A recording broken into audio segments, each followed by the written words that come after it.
जब भी दोस्तों लेदर डालें ना इस तरीके से सेटिंग करें, ये सफाई लाजमी है दोस्तों। फिर देखें आपकी ब्रेक में इंशाल्लाह पावर होगी और ब्रेक अच्छी लगेगी।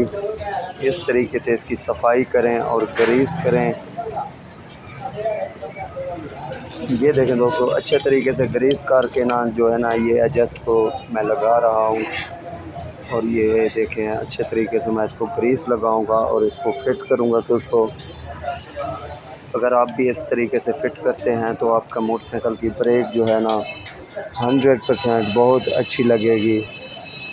और फिर कभी आपको ये ब्रेक जो है ना तंग भी नहीं करेगी। ये आप देख सकते हैं। ये देखें दोस्तों ये मैंने ग्रीस वगैरह कर दी है, सफाई वगैरह करके अच्छे तरीके से ग्रीस लगा दी है और मैं ये एडजस्ट लगाने वाला हूँ। और इसके बाद जो है ना दोस्तों मैं इसके लेदर लगाऊंगा। ये देखें दोस्तों लेदर भी अच्छी कंपनी के हों।